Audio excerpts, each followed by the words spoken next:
Hello दोस्तों, कैसे आप सब। उम्मीद करता हूं आप सब अच्छे होंगे, खैरियत से होंगे। आज सऊदी अरब के अंदर गैर मुल्की वर्करों के लिए एक ऐसा कानून पास किया गया है जिसकी वजह से कुछ गैर मुल्की एग्जिट एंट्री वीजा लगाना चाहें यानी छुट्टी जाना चाहें तो वो छुट्टी नहीं जा सकते। अगर वो फाइनल एग्जिट लगवाना चाहें तो फिर उनका फाइनल एग्जिट भी नहीं लगेगा, यानी जो गैर मुल्की हो चाहकर भी सऊदी अरबिया से आप नहीं छोड़ सकते हैं। तो फिर आपको इस नए कानून के बारे में आपको बताऊं। इससे पहले एक और जरूरी खबर आप लोगों के साथ शेयर करने वाला हूं जो आप लोगों को जानना बहुत जरूरी है।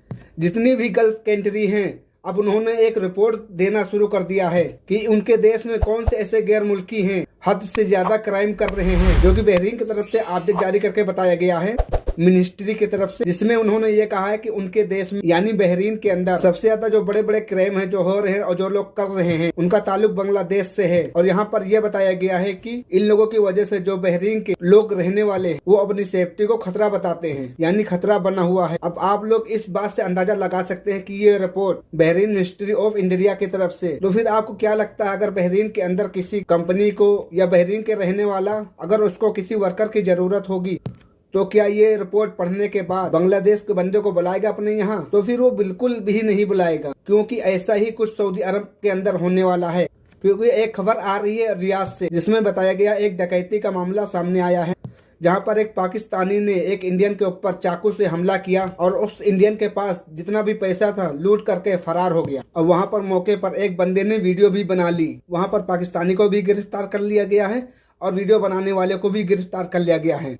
जैसा कि आप लोगों को पता होगा कि दुबई में जो नए नए कानून है पाकिस्तान के लोगों के ऊपर लगा दिया गया है, वीजा जल्दी से उनको मिलता नहीं है। तो सऊदी गवर्नमेंट भी पाकिस्तान के लोगों के ऊपर कुछ नए कानून भी बनाए हैं। जैसा कि आप उम्रे की वीजा की बात कर, पाकिस्तान के अंदर आपको लिख करके देना होगा कि वहाँ पर हम उम्रा करने के लिए जा रहे हैं, हम वहाँ पर जाकर भीख नहीं मांगेंगे। तो फिर पाकिस्तान के अंदर लिख कर देना होगा कि वहाँ जाकर हम उम्रा करके वापस आना होगा। असल में सऊदी अरब ने यह कानून क्यों बनाया है और पाकिस्तान ने यह कदम क्यों उठाया है, क्योंकि वहाँ से आकर यहाँ पर भीख मांगने का काम करते थे। तो देखिए, सऊदी अरब में जितने भी गैर मुल्की रहते हैं, चाहे उनका ताल्लुक इंडिया से हो, पाकिस्तान से हो या बांग्लादेश से हो या नेपाल से हो, किसी भी देश से हो, जाहिर सी बात है जो कंट्री का जो रहने वाला हो अगर वो क्राइम करेगा तो जाहिर सी बात है उनका वीजा बैन कर दिया जाएगा। इसके अलावा अगली अपडेट निकल के आ रही है सऊदी फ्रूट की तरफ से गैर मुल्की वर्करों के लिए एक नया कानून बना दिया गया है।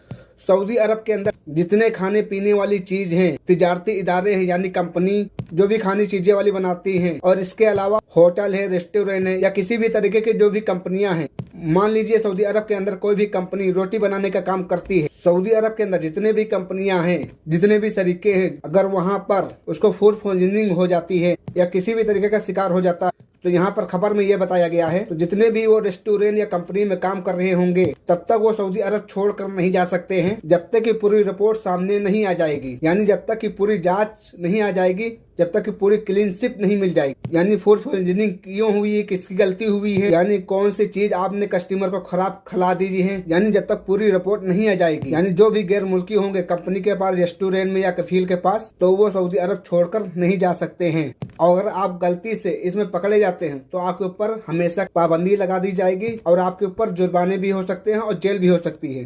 तो आप लोग ये गलती ना करें। तो ये थी सऊदी अरब की कुछ जरूरी बड़ी खबरें जो आप लोगों के साथ शेयर की। वीडियो अच्छी लगे तो लाइक करें, चैनल पर नए तो चैनल को सब्सक्राइब करें।